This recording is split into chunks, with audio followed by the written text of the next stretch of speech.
areas of need throughout the state. The point of doing this study is so that communities can have conversations about what to do about this. And there are things, as several of our speakers have mentioned, that have been done that help alleviate these challenges, and there's more that we can do. Now, to find out where your household falls on this dashboard, you can visit unitedwaysca.org-real cost. There, you can plug in your county and household information and see just how much it costs for you to make ends meet. You can also get connected to resources and affordable internet income support, as well as affordable childcare. In other news, the person who killed a man off Decatur Street in Bakersfield is still out there. Just today, the Kern County Sheriff's Office confirmed they have not identified a suspect, nor did they find a gun at the scene. We first told you about this shooting yesterday morning, and today we learned the man who died was 35-year-old Kyle Hall. If you have any information about this shooting, you can call the Sheriff's Office at 861-3110.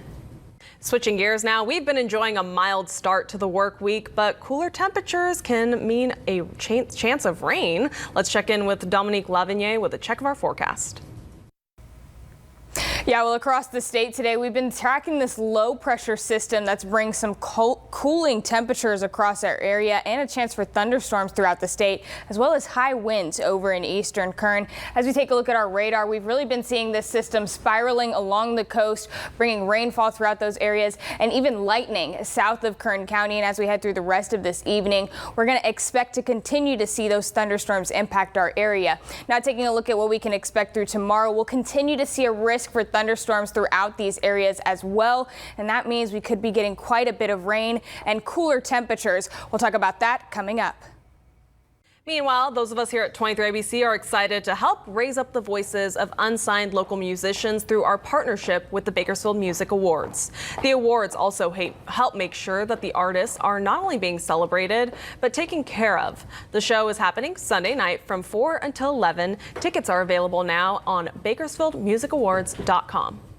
Well, we've still got plenty to get to coming up. When Hurricane Sandy struck, one state in particular took a hard look at what they could literally learn from the storm. We'll explain how this educational model could catch on throughout the country. That's after the break. Our series, Two Americas, focuses on the America you may know and the America you may not. Our focus is not divisive, just sharing from around the country to help explain what others may be thinking. Tonight, one of those topics is about climate change. Matt Pearl recently visited a state where they have incorporated the subject into every aspect of education. Please log in and huddle in. The basics of 7th grade. Oh, Blaze, you're marked absent. Do you know that? Haven't changed much. I often will ask middle school students, what do you really care about? And a lot of it is just, getting good grades, take a shot, having friends. So, the usual things. And that was...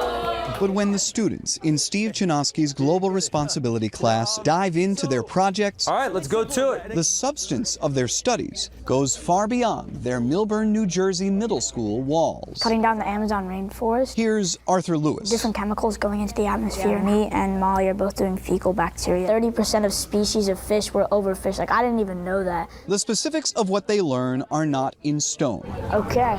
The overall subject is, this year, for the first year, every grade in every New Jersey school is required to cover climate. How critical do you view this work? I mean, in terms of planting the seeds to their knowledge, I think it's extremely important.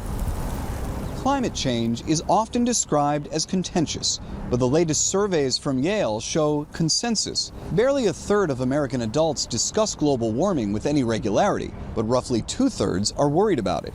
Roughly 3/4 believe it's happening, and 7 out of 9, including a wide majority in every state, believe schools should teach it. New Jersey is the first state to make that a mandate. You can drop down and see all the standards. Christy Young is Millburn's director of STEM. She and every instructor can see what's expected down to the grade. Our eventual goal is to be able to make this public facing so that parents and community members can see. Few states have gone to New Jersey's level. Those who try otherwise often meet hard resistance. Legislators in Idaho spent years trying and failing to keep human-made climate change out of school curricula. Legislators in Ohio introduced an education reform bill this year that listed climate change as a, quote, controversial belief or policy. Hurricane Sandy was maybe the big warning sign for us here. And I don't think it's a very big partisan issue either. If I was just a doomsday person coming in and saying, here are all these problems, now good luck, have fun in high school. That's a little bit of a problem. I try to be an optimist. Recent discussion in education has centered on limiting what kids should be taught. In New Jersey, they're mandating the opposite. Last year, the governor signed a bill requiring AAPI history to be taught from K through 12. This year, they're incorporating climate. You have to pick a thing. It's all based on a willingness to redefine the basics. In 7th grade, in every grade. I mean, Mr. Chanowski, he's always saying like we're the next generation, that we're gonna save the earth. And I think that's true. All right, have a good one, everybody. In Millburn, New Jersey. Have a good day. I'm Matt Pearl. The new deal to raise the nation's debt ceiling could result in hundreds of thousands of Americans losing their federal food assistance. That's what new research from the Center on Budget and Policy Priorities found. The deal includes new work requirements for those who have received SNAP benefits. Lawmakers increased the age at which beneficiaries would need to provide proof of work to 54 years old. Researchers estimate as many as 750,000 adults ages 50 to 54 will lose eligibility. Scientists are saying how long babies are breastfed could impact their test scores later in life. A new study found children who were breastfed for at least a year were nearly 40% more likely than those who were never breastfed to perform better on both math and English exams in adolescence. They were also 25% less likely to fail the English exam. Experts say while encouraging, the results show only a correlation between breastfeeding and test scores. They don't prove that breastfeeding caused the children to do better on those tests. Well, coming up, many materials end up in landfills across the country, but certain things like used wood can actually have a second life. We're teaching you how biochar is becoming more and more popular and why some experts say we need it on a larger scale. That and much more coming up after the break. You're watching 23 ABC. Well, new research suggests that biochar could be a major agricultural tool to fight climate change. So what is it?